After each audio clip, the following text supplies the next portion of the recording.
rise and shine. Pour yourself a cup of coffee and tune in to Good Morning Aurora. News, weather, and really cool interviews.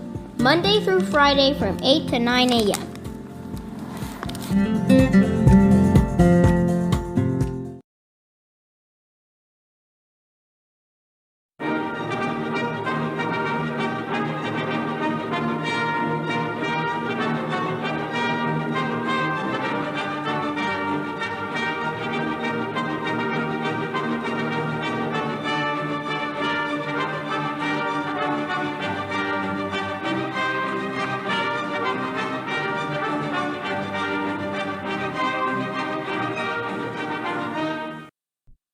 Good morning, Aurora. Good morning, Aurora. Good morning, Aurora. The time is 8 o'clock a.m. Look at that.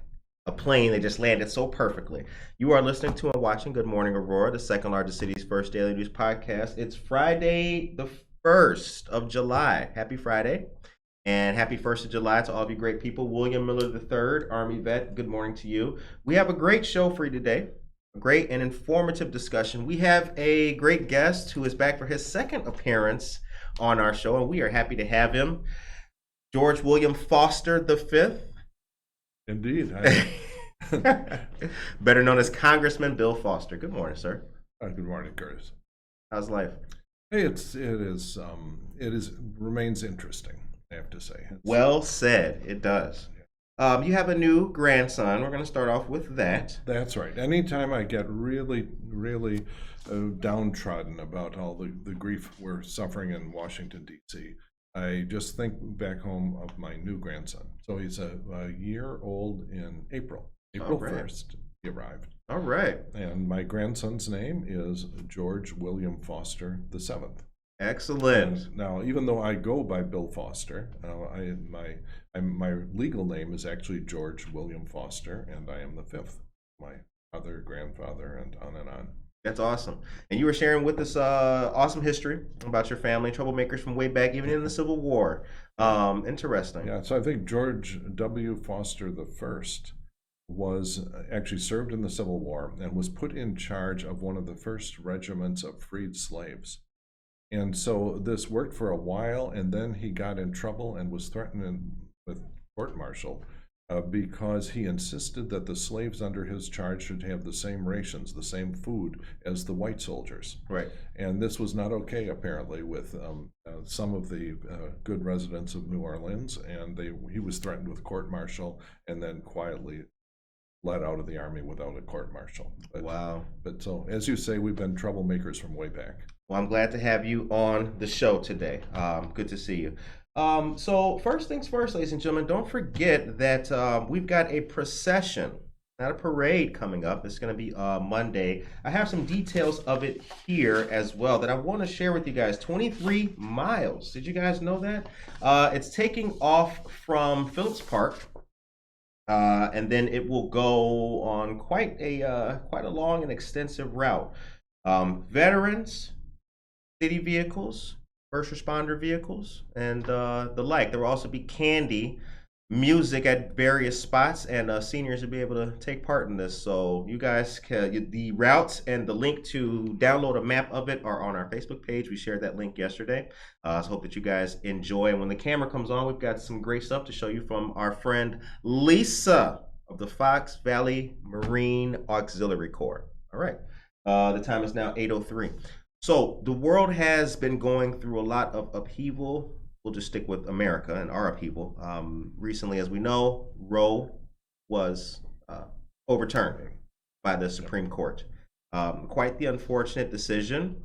What's your opinion? What's your thoughts about that, sir? Well, lots of them. My deepest thought is, how can it be that in our democracy that something that is supported by 3/4 of the population, which is keeping Roe versus Wade, has now been overturned by a Supreme Court, which was, and I think that you have to look at who was it that chose the Supreme Court that made this decision. And the answer is that the majority was appointed by presidents that did not get a majority of votes. Right. And that's because of the design of the Electoral College, which favors low population states.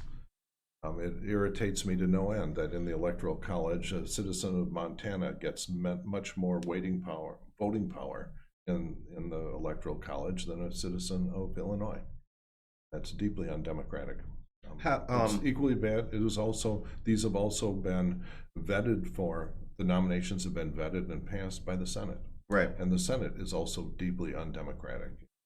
A citizen of Wyoming has, I think, 22 times more voting power in the Senate than a citizen of Illinois. For those unfamiliar with the Electoral College, and in a nutshell, what is the Electoral College? How does it function, and why was it created? Well, it was created because back in the time of the American Revolution, you didn't have telephones, you didn't have telegraphs. Right. You had to assemble people physically to collect and count the votes, so that you'd have individual elections for president in all the different states, sometimes with different sets of candidates in the different states. Right. And then you had to, everyone had to assemble and have a discussion and collect the votes. So they literally rode in by horseback, or in some cases sailed in, because there weren't really roads between the states back then. Wow. And it took sometimes months to assemble everyone. Now we have a pretty good idea on election night, but we still have the formality of collecting all of the votes and counting all the votes. Right. Which is what happened on January 6th, despite the best efforts of a lot of people to prevent it from happening. Right. It did happen. Okay. Now, actually, January 7th, we assembled after midnight. Okay.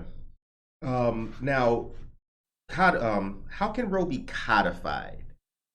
Well, what the Supreme Court did, and it did a couple of things. First off, the basis for Roe was that the Supreme Court found that everyone had a right to privacy, which is not written in the Constitution. But then the Supreme Court said, well, if it's not in the Constitution, we're going to say it doesn't exist. So that the basis of the Roe decision was that a woman had control over private decisions made between herself and her doctor. Right. And that was the thinking behind it that's been accepted for 50 years in this country. And for a long time, people who wanted politicians and government to have control over a woman's body have been agitating for a change in this. And in order to make that happen logically, the Supreme Court had to say, no right to privacy. And that has a lot of secondary worries that people have. Right. Because if you can't keep, if the government can intrude on abortion decisions, it can intrude on birth control. Absolutely. It can intrude on private, personal sexual activities. And when I was, in my lifetime, there have been people going to jail for having, non-standard sex with other people. That was a crime that people would serve multiple years in jail for. Really? Yeah. Oh, that's right. I remember when I was a kid, and not even a very young kid, seeing stories of, I think it was a dentist in Florida who got caught having non-standard sex with his wife. His neighbor looked in the window, reported him to the police, and he spent time in jail. In my lifetime. Goodness. But this is what happens when there is no right to privacy, and the government and politicians get to make the rules for how people behave. And so this has opened up the gates to a lot of things that I don't think the American people yet appreciate. Without the benefit of a crystal ball, how likely do you think it is that other rights, like interracial marriage, for example, are eroded or taken away? Clarence Thomas, in his write-up of the decision that overturned Roe, said we should also look at, for example, if I pronounce it right, the gay marriage decision. Right. And so that he had a long list of things that they should go after. And so this is not going to stop with just abortion. This is going to be something that is where somehow a minority point of view in the United States has grabbed control of the Supreme Court. And we have to look and understand what it is in our country that makes that happen. So, for people like me who are voters, what can we do? Well, what you can do in a state like Illinois is just send a lesson to politicians that support what the Supreme Court is doing. Okay. And it used to be people used to say, "Oh, it's not important because this would never happen." Okay. Right. Yeah. Yeah, and don't worry about it, and so make your voting decision on other things like taxes or whatever. But now that it's happened, I think that people have to reconsider and say, maybe I want to vote for the candidate that supports the right to privacy. What does it say that in America that type of that type of thought with a minority could be so prevalent, still so strong? I mean, a minority of people, but yet with such ability to make those. It has to do actually with the design of the United States from the very start. When we were trying to get all the states to come together in a common government, one of the biggest concerns of southern states is they wanted to make sure that the majority opinion of the people of the United States, which was against slavery, would not result in changing the laws to abolish slavery. Right. That's why, for example, they insisted on a Senate where all states have the same voting power in the Senate, whether they're states with 500,000 people or states with 50 million people. And that is the reason that we can thwart the will of the majority of American people. Wow. And it was designed that way from the very start. And the southern states that agreed to form the Union also insisted on counting their slaves as only 3/5 of a person.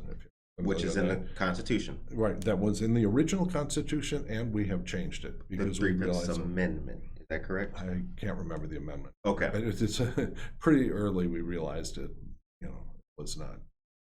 I don't know, maybe it was post-Civil War. I'm not sure when that went away. Right. But it was, and the concern then was, they didn't have many, many slave owners. They had a lot more slaves than slave owners, and so there was a problem they wanted to have a lot of voting power in the national government when they actually didn't have that many free people. Wow. To do it. And so this has been a problem since the birth of the United States, the overrepresentation of low population states by design in the U.S. Senate, and because the presidential vote takes place from the Electoral College. In the Electoral College, the number of votes is the number of House members, which are the same. That's proportional to population, plus the number of senators, which is just proportional to the number of states. And that's what gives the disproportionate voting power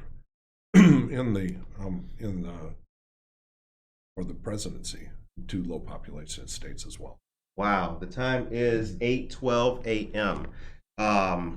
Wow, that's so you explain it so well, and it seems like a very identifiable problem, but also I have to admit it does seem like somewhat slightly depressing to see how ingrained it is and how difficult it is. Yeah, exactly. No, this has been a recognized problem for centuries in our country. Right. There's a famous piece of legislation by a frustrated member of the House of Representatives where it is, proportional to people and democratic.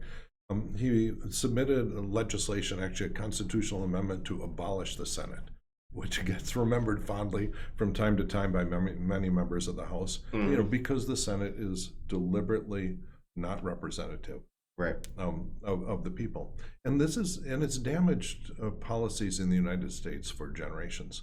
My father was a civil rights lawyer. He wrote a lot of the enforcement language behind the Civil Rights Act of 1964, and was very involved in everything having to do with the legislation that changed America for the better in the early and mid 60s. Right.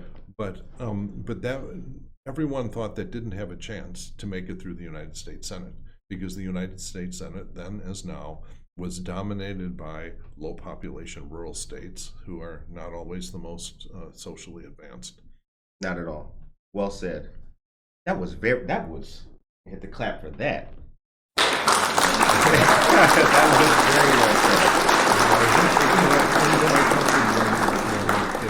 These protest rallies that sort of sprung up spontaneously as a result of the Roe decision. I actually explain that to them and say that trying to finally fix the malapportionment of the Senate is really it is the task of their generation. Right. That if you look at other countries, for example, France solves this problem because every so often, every, I don't know, 20 or 40 years or something, they simply change the boundaries of the states so the states all have equal population.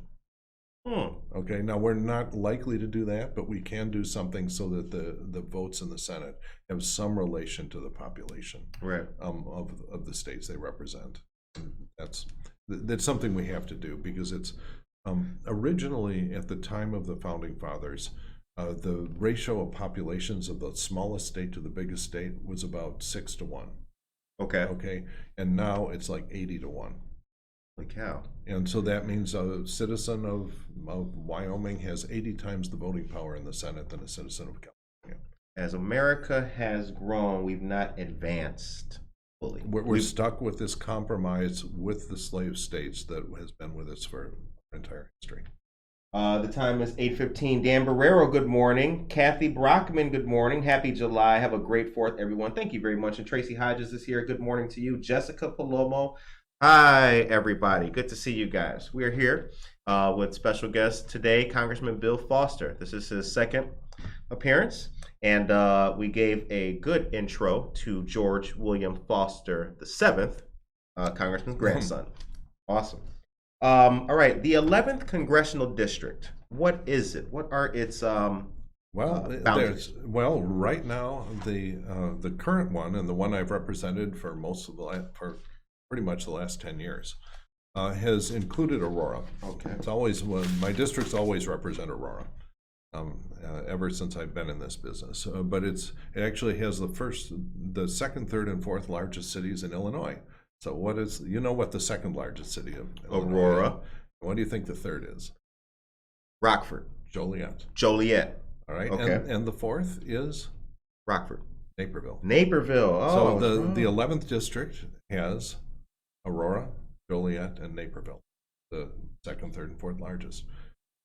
And so I've represented that area, and it also has crazy shape. It's got pieces of Bolingbrook, Romeoville, and you name it.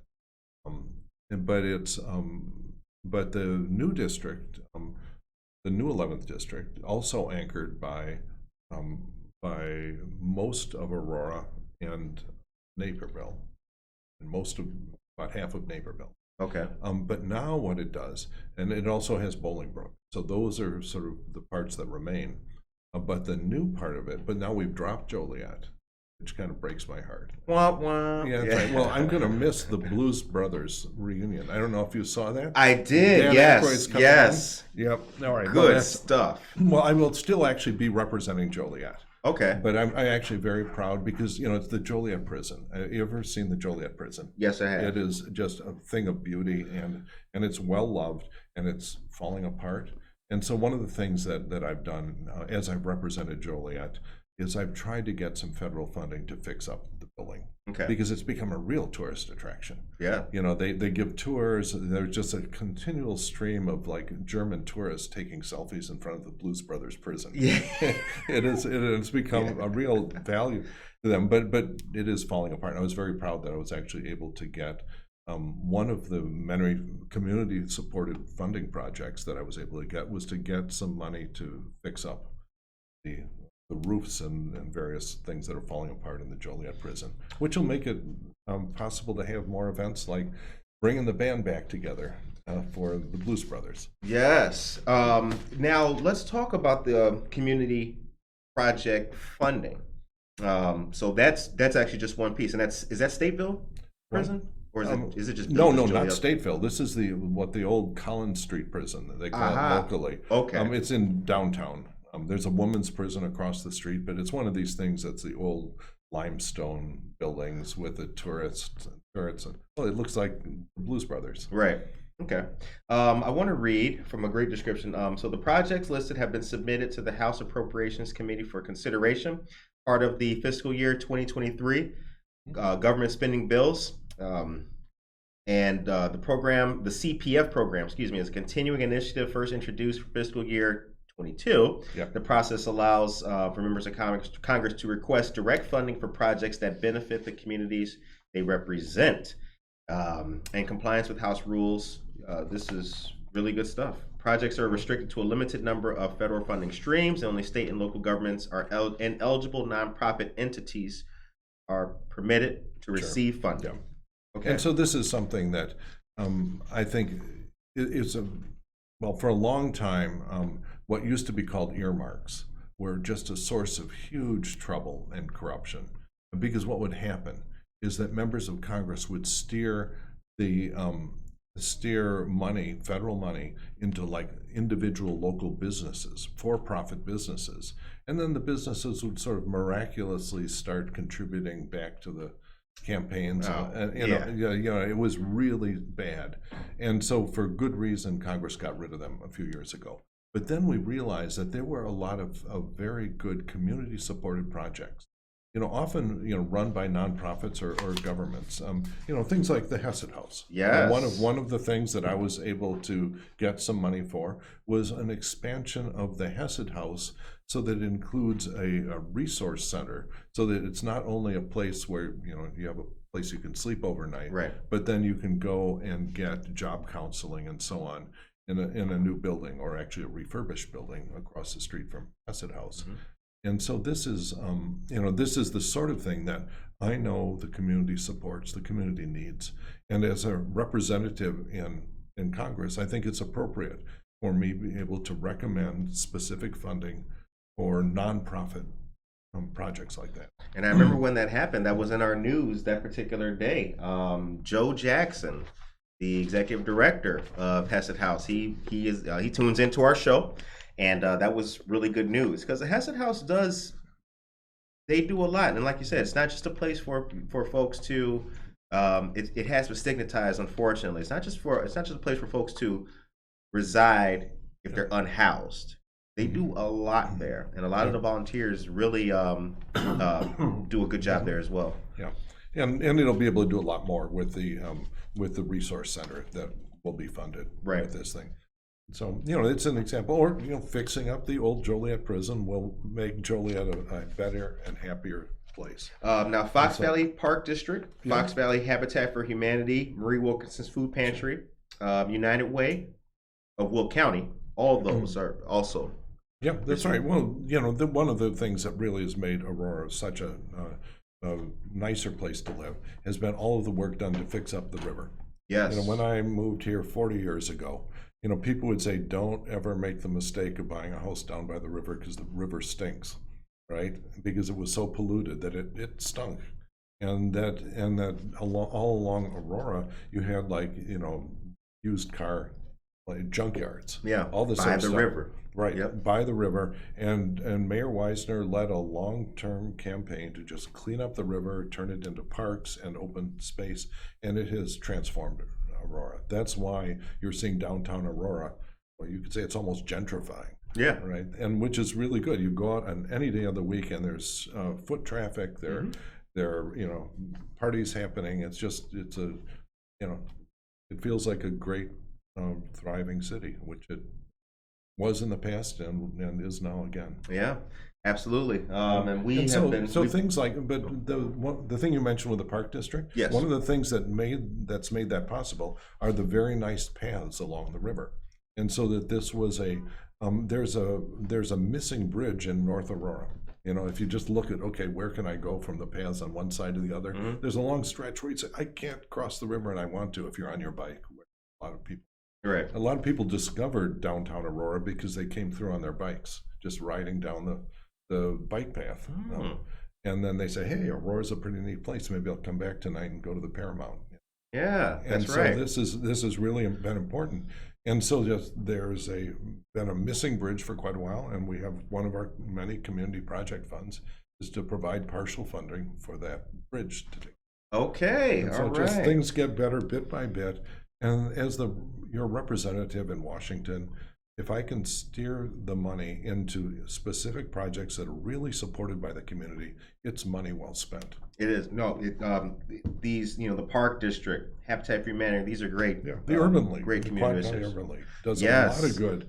And so this is the Tri-Council Development Fund has a pre-apprenticeship program. Everyone knows about apprenticeship programs. You come into, you come in, you get the specific training as you're working. But many youths who are at risk of being unemployed and not having a good result in their life benefit from a pre-apprenticeship program where they say, okay, here's what's involved in a job, okay, Right. and here's what is expected of you in a job. Here is, the basic skills that you need so you're ready for an apprenticeship program. Right. This one's for industrial painting. Have you ever wondered where you see some rusty old water tower, and then you drive by a little while later and it's all painted and it's not rusty anymore? Well, someone did that. Right. And someone did that who was actually very skilled at the safe ways to do it, the kinds of paints to use, the techniques to strip off the rust before you paint it and put a primer. There's a lot of pretty advanced technology in that, and there's a lot of jobs that go into repainting bridges, water towers, Oh, yeah. industrial plants. And so this is a pre-apprenticeship program for industrial painting.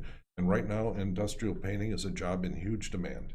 You can get, I don't want to quote the number, but you can get a very nice starting wage for industrial painting right now. Parents, kids, industrial painting. You heard it here. Yep.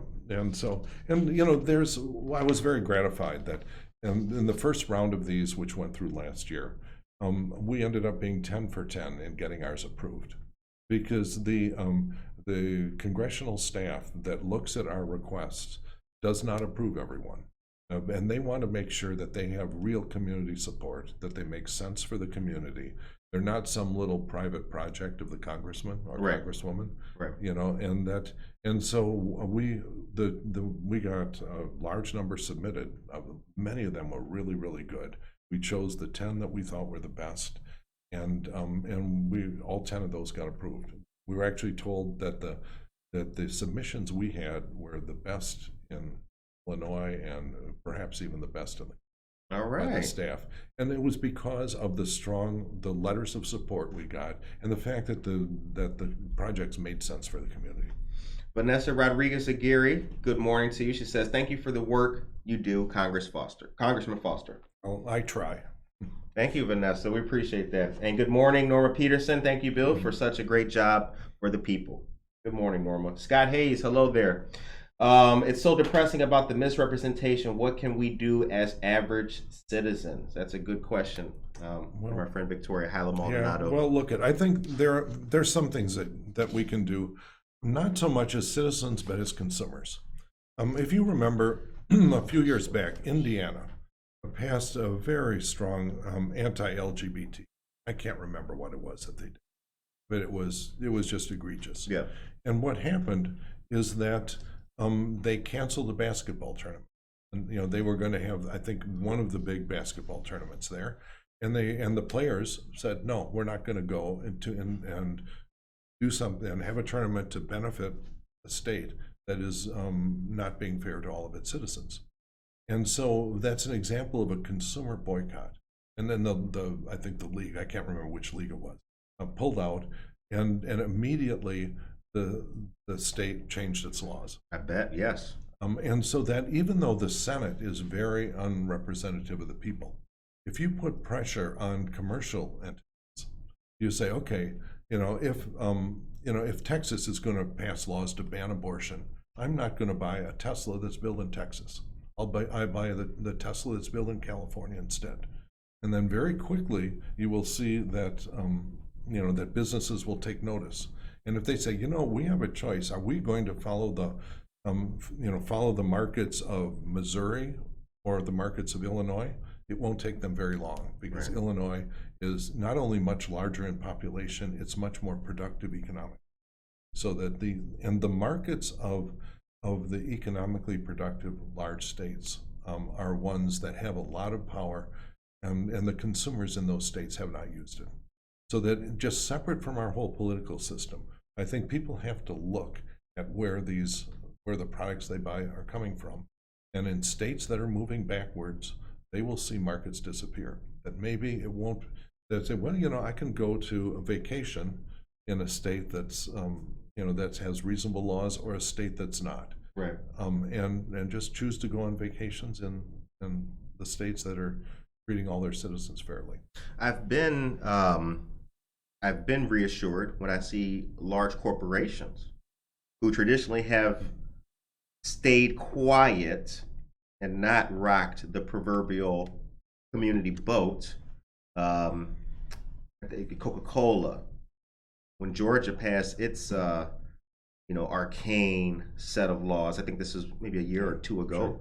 Or Disney has is been on the yeah. right side of some fights recently. Right. And they, at a minimum, they are treating their employees properly. So when states, for example, are banning abortion, they say, okay, we'll pay for our employees to go and travel to a state where it has not been made illegal. Did you know that's the solution for their employees, but not for the general population? I'm curious, Congressman. Did you know this was a thing when you became did you know that this kind of stuff, these issues, did you know that this was existing when you became a congressman, or is this stuff that, did you have penny drop moments? Well, in the your career? one thing I was aware of, and I have been fighting all the time that I've been here, is the fact that Illinois is, because of the structure of the Senate, that Illinois is just being ripped off by all of the low population states. So if you look at the federal highway spending formula, it gives a lot more spending in some little tiny per person, a lot more spending per person for the roads in Rhode Island, Vermont, or even North Dakota than they do in Illinois. Okay, and the reason for this is the Senate is dominated by low population rural states. Right. And so they write all of these rules that favor low population states. For example, if you look at the formula for affordable housing tax credit, the formula that the Senate has cooked up says, okay, every state gets the same amount. Sounds fair, right? Except not per person, the same amount per state. Okay, which is insane that Montana, which has 1/22 of the number of people as Illinois, gets the same amount. And then they say, okay, well, we'll give every state the same base amount, and then if there's money left over, we'll allocate the rest by population or by need, something like this.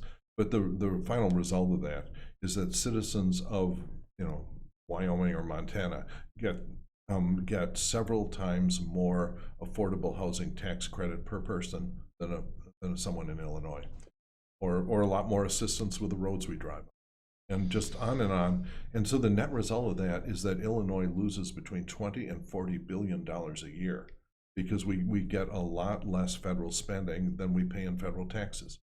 And this is, you hear everyone whining, oh, Illinois is badly run, we've got this big pension debt. But guess what? If we got $20 to $40 billion more per year, if we just got the money back that we put out in federal taxes, we would not have a debt crisis in Illinois. And so it's just that one I was aware of for a long time, and I've just been tilting at the windmill called the United States Senate the whole time and looking for opportunities, and we make little changes step by step. Right now, I'm actually engaged in a big discussion where I'm on the House Senate Conference Committee for the Competes Act, and this is something that deals with a lot of competitive issues with China. Okay. It's bringing the chip industry, the computer chip industry, back to the United States. It's doing a bunch of good things. It is making a bunch of improvements to the science program throughout the United States. Right. We do that every 10 years. We just sort of reauthorize the whole thing and make sure we're putting money into the technologies of the future, and that's good. But now the Senate has this program that they're trying to step up that steers all the money into a bunch of low population states again, and that will be to the detriment of large population states like Illinois. And right now I'm leading the charge against that in the U.S. House. As we speak, my cell phone is piling up with text messages from members, and we're trying to just say, no, we've had it. We've had it with being ripped off by these states that are overrepresented in the Senate, and this is something that members of the House should be fighting. Bill Foster, ladies and gentlemen, representing. As I mentioned, Congressman, I do have a couple of quick local news items to deliver to the people. This is the time is 8:34 a.m. So here's your local news and headlines, and then we will get back to our discussion with Congressman Bill Foster. Okay, listen to this, ladies and gentlemen. Now, check this out. I got something for you here. This Sunday, the lineup begins at 9 o'clock a.m. for the American Legion's Roosevelt Aurora Post 84. The historic LaSalle Street Auto Show. It's their 13th annual, honoring local veterans. It'll be from 11 a.m. to 3 p.m. There will be a 50-50 raffle, Foxy's Ice Cream, Strawberries Barbecue, Carousel Sound Company. What's up, guys? And, of course, the American Legion. Stephanie Kifowit, how are you doing? Good morning to you. Registration is at 9 a.m. To 11 a.m. And awards are distributed at 2:30 p.m. For more questions, you can call 630-474-5084. Okay. Next, Rotary Hill in Naperville. Naperville responds for veterans. Vets are free. At this great event, live music, food, and beer, and a lot of family fun. 2 p.m. will be Red Pop Fury at Hill. 4 p.m. is the Priscillas. 6 p.m. Mike and Joe, and 8 p.m. Maggie Speaks. Good stuff. Presenting sponsors are Baird and Warner, Mason Sabika, and John Green, amongst others. Okay. You can also volunteer at the Salute. The Salute has several opportunities for volunteers and organizations to work in a variety of areas, including setup, ticketing, ushering, food and beverage serving, hair down, and a whole lot more. All right, next, the venue. Get ready for this. It's going to be Saturday. Presented by Allied First Bank will be the Air Force Band Starlifter. I love that name. Going off to the stars. This will be the second from 5 p.m. to 10:30 p.m. Come and celebrate Independence Day weekend in style. This free event at venue. Okay, and then last but not least, here it is, September 10th. It's a way out there, but I'm telling you now, because if you're early, you're on time. If you're on time, you are late. Stephanie Kifowit, State Representative, presents the Kids Expo. This will be from 10 a.m. to 1 p.m. Fire trucks, police cars, medevac, and much more. This will be rain or shine at Phillips Park Family Aquatic Center, 828 Montgomery Road in Illinois. Admission is free for the public. For more information, you can call 630-585-1308. The number again is 630-585-1308. Your Friends of the Neighbor Project will be there, and so will the Girl Scouts of Northern Illinois. Vanessa Mendoza, good morning to you. The time is 8:37. Philip Milley, sounds similar to the Electoral College. Philip, you tuned in at the right time. Okay, we talked about the community funding, talked about Roe. I want to talk about the Appropriations Committee. Who are they? What do they do? It sounds self-explanatory. They appropriate funds? Right. Well, the Congress has an interesting structure that it was set up. I think it was teeing off some words in the Constitution that says the only way that you can spend federal money is by funding that are authorized to be appropriated by Congress. Okay, so what does that mean? Okay, and so that Congress, they had to make a bunch of jobs for a bunch of congressmen, and so put them on lots of committees so they'd feel important. Okay. And so he said, okay, so what we're going to do is one set of committees are going to authorize programs. They were going to say, okay, it is all right to go spend money, say, you name it, and we're going to go build the interstate highway system, or we're going to build, high energy physics labs at Fermilab, or we're going to do, you just name it, we're going to have the Apollo mission to the moon. We are going to authorize it and say that's okay for the federal government to do this. And then the separate question, okay, how much money should we spend on it? Okay, that is the job of the Appropriations Committee. Okay. To say, okay, we're going to spend this much money building the highway system and this much money going to the moon. And so we've sort of separated those two things, which generates a little bit of inertia and a little bit of chaos, but at least it guarantees there are two sets of eyes on every project. So someone that, if you don't have some crazy senator or member of the House that says, this is my project, I'm the chairman of the committee, we're going to put all the money in this project in my state, then at least there's a second set of eyes that say, no, let's step back and think about it. Right. So that's appropriations. And so that just every project you name has to be authorized by an authorizing committee. Right. And then the money appropriated in competition with all the other ways that can spend money each year. And so what happens is that usually the appropriations committees are all about what are the goodies that we can hand out this year. They're figuring out the nuts and bolts of next year's budget, which is very important. And then the authorizing committee are just stepping back and saying, what we're doing with the science right now, we're saying for the next 10 years, what do we want to actually accomplish? Do we want to send a man to Mars in the next 10 years, or do we want to fix up the bridges in our country, right? Or do we want to increase taxes and do both? Okay. Okay. And so then you bring in a third committee called Ways and Means, and it's Ways and Means that you figure out, are we finally going to bring the tax rates back to where they were in the 1960s when the U.S. was the strongest economy of the world, or we're going to keep the tax rate so low that we have these rusting bridges and no longer send people into space missions to other planets. What would you do? Would you send people to space or fix bridges?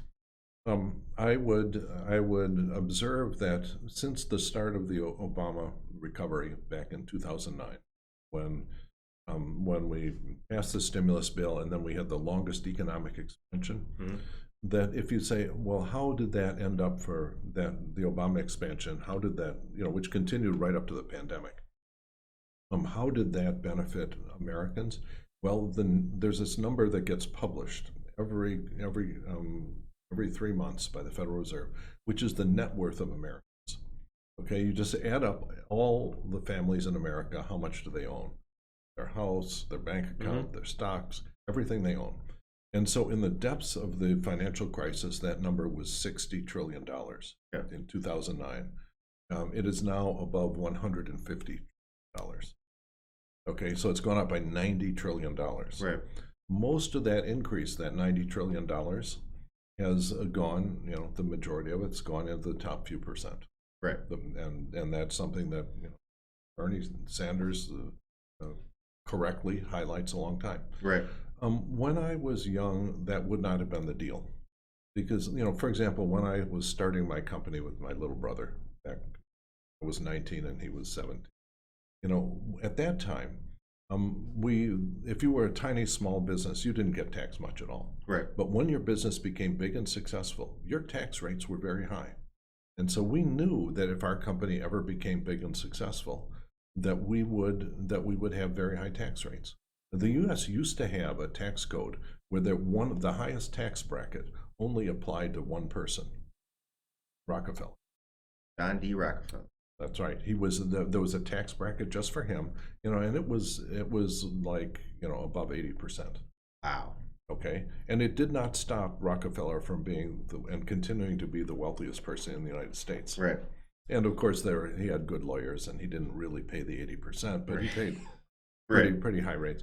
And so what's happened is that starting in the 1980s, we decided, the people who rich people who didn't want to pay those taxes, sort of grabbed our government by the throat, and we pulled the taxes down. And that's why we have rusting bridges. That's why we have student debt too. Because when I was a kid, I hesitate to say this because it breaks the heart of young. I paid $2,500 a year to get my college education at the University of Wisconsin, and that was, and that's a fine school, but that was paid for mainly by taxing the wealthy in Wisconsin. Right. That's where the money came from. And the deal was, if you ended up very successful in life, you were expected that some fraction of the money and wealth you'd accumulated would be used to help the next generation. So they didn't have to emerge from college with huge amounts of debt. Right. Now that to me sounds like the American way. And it was for when America was great.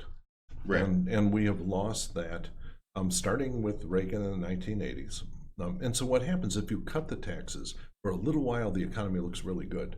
And because, what happens is that when you cut the taxes, then all of a sudden you have to start charging students a lot more, So it takes a while before kids drop out of college because they can't afford it, and you have a less well-trained workforce. Right. It takes a while before your bridges rust through and crash, and so that it looks really good in the short term when you cut taxes and cut important spending, and so that the narrative got accepted by the Americans that there is no damage when you cut taxes on the rich. There's I didn't mean to cut you off. I'm sorry. No, it's fine. But this is, well, you got me started on a very important point, because it's also dangerous to our democracy.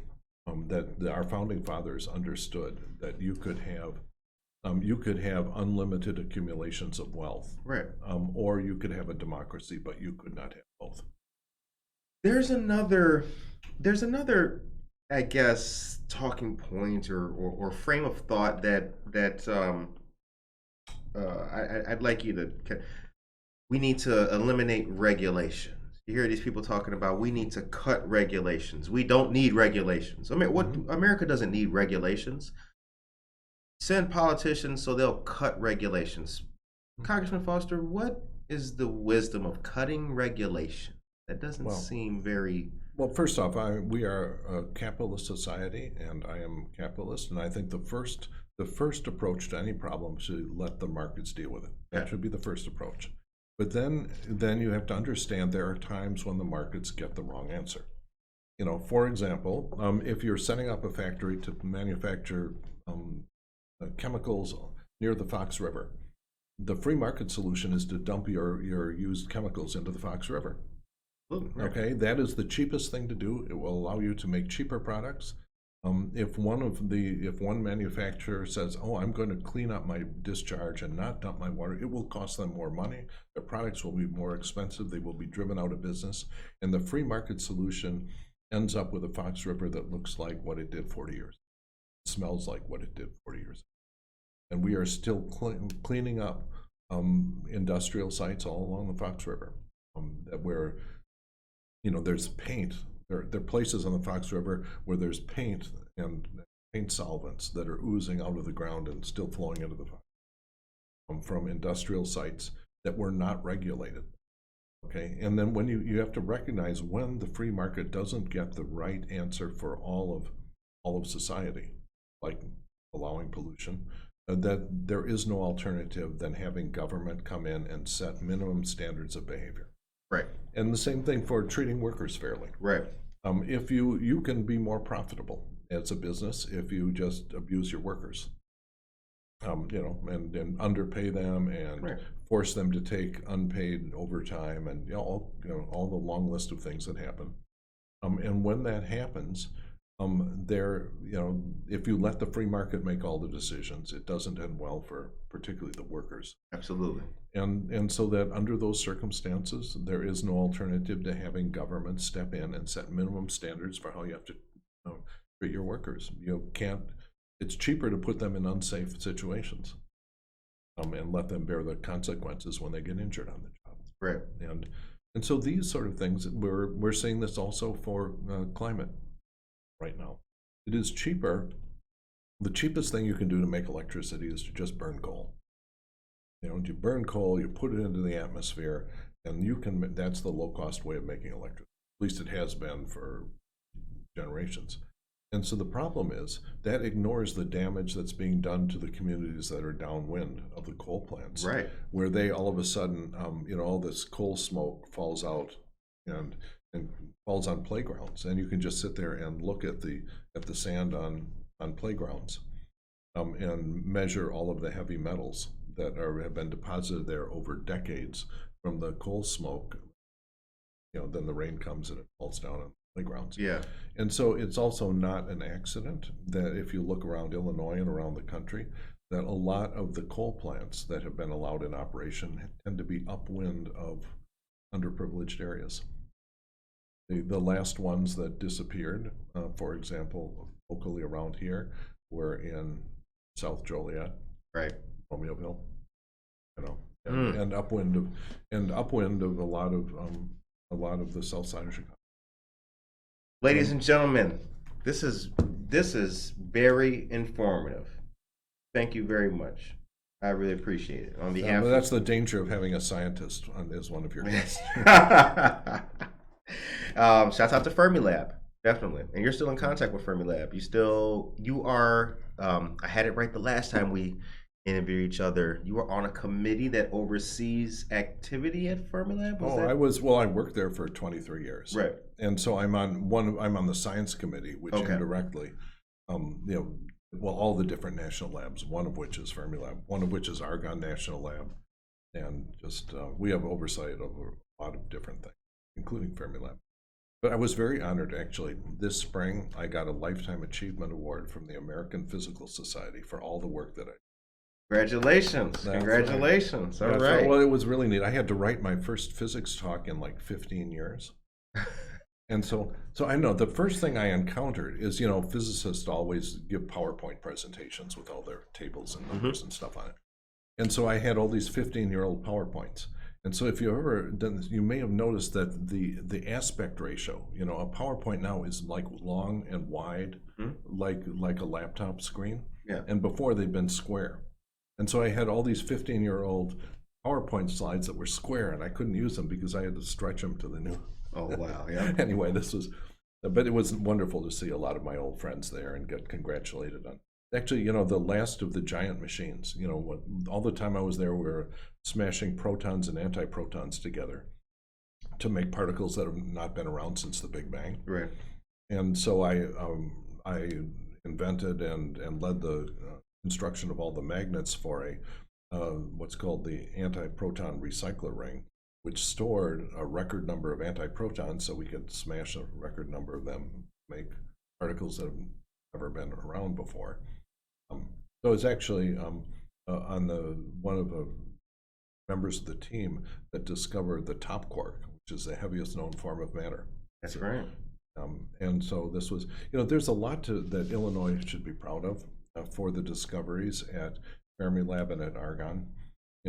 Argonne has won many Nobel Prizes. Fermilab has won Nobel Prizes, some of them for discovering particles that no one had any idea they existed before, or they had a suspicion, and then we actually discovered them.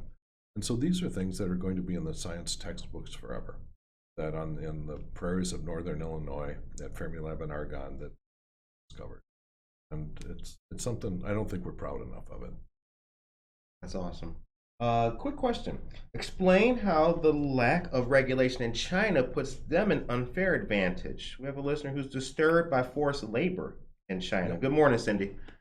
Yep. No, this is another consequence of the unregulated free market. If you say, what is the cheapest way to make pick cotton or to sew cotton shirts together, the answer is it's with forced labor. Right. In countries where people are so poor that they don't have alternatives. And so there are times when that isn't okay. It is okay for the United States to buy things from countries that are poor. That's a huge benefit to them, and it's a benefit to us. Sure. But you cannot. But I think we make a mistake when we don't also at the same time insist that you're treating the poor people who are working in those factories fairly. So the Uyghurs, for example, it's basically forced labor. Right. They can't decide, I'm going to just move to a different place in China. They're not allowed to move out of the Uyghur territory. The Uyghur is the Muslim minority. Muslim minority way off in the far western part of China, way far from the coast. And so now I could talk for quite a while about all the injustice that the Chinese are. They're basically trying to annihilate their culture and force them all to be just like the Han Chinese, coastal Chinese. Yeah, their religion is outlawed too, right? Yep. Oh, there are surveillance cameras everywhere. If you're a Uyghur, you are dragged down to the police station where they set up a bunch of cameras looking at you, and you have to recite this script, and they record your voice, they record your face, so they have facial ID, and they can identify you on surveillance cameras for the rest of your life. And this is, it's just a really dark future. And the Chinese are now doing this not only to the Uyghurs, but to their entire The time is 8:54 a.m. Yikes. Time just flies by. Oh my goodness gracious. Victoria, good morning. Judge Bianca Camargo, good morning to you as well. John Schomer, Tracy Duran.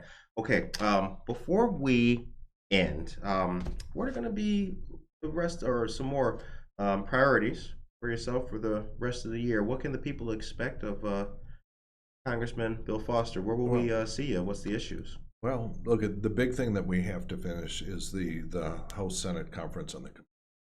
That's going to be important to the scientists all around the country for the next 10 years. We have to, and part of that is actually the so-called CHIPS Act, which is incorporated. One of the reasons why cars are so expensive right now is that the manufacturers cannot get the computer chips for the cars. And you say, how could this have happened? And one of the big problems is that over the last 30 years, the computer chip industry has moved offshore. Right. And then when there's a U.S. manufacturer that has a shortage of chips, guess what? They're at the back of the line. And so there have been many car manufacturing plants that have been shut down or throttled back in their production because they simply can't get the computer chips. And so this is a problem that took decades to make, and it's not going to be quick to solve, but it's really important to get that. It's also a national security risk. Because if you look at all of these high-tech weapons that are being so effective in the Ukraine, all of the Russian high-tech weapons use United States chips in them because they sort of slipped. They went out to third countries and they bought them. Right. But we now have the opportunity, by keeping those high-tech chips under tighter control, to really control who has access to the high-tech weapons in the future. And so that just controlling the supply chain on those a lot better and bringing it back home where we have more control will be important. The CHIPS Act and the COMPETES, was that it? The COMPETES Act and the CHIPS Act, those are the things that we really have to get going. The other thing is we have to do everything we can to protect women from the Supreme Court and to protect everything that we can to reverse some of the damage that's been done by the Supreme Court. Absolutely. Because part of the thinking of the conservative majority in the Supreme Court is that, we're going to throw away these, what used to be constitutional principles like the right to privacy, and then Congress will have to pass laws. And they make that decision knowing that the Senate is going to be really very resistant to these things because the Senate doesn't represent the people of the United States. Represent senators. Oh man, the time is 8:57. You need a 2-hour segment with Congressman Foster. You're right, Tracy. We do something for next time. Congressman, the show ends on a positive note. Mm-hmm. What is your message today for the people of Aurora? That you have a beautiful city, and one of the most important things you can do as the COVID crisis recedes is to just get out and go for a walk once a day. So everyone get out and walk along the Fox River. And this will do more for your outlook. And if you're the right age, a grandson, having your first grandchild, I recommend it highly. It will improve your quality of life, ladies and gentlemen. I'm visiting my grandson again this afternoon. As soon as we're done here, we're going to drive over to a park and play with my grandson this afternoon. Wonderful. Thank you very much for coming back on the show again for part 2. I appreciate it. Ladies and gentlemen, we hope that you guys enjoyed this great episode. We appreciate Congressman Foster coming back again for a part 2. Please, ladies and gentlemen, democracy is not a spectator sport. I am very happy to learn what I learned here today. We hope that you guys are too. Take care of yourself and each other.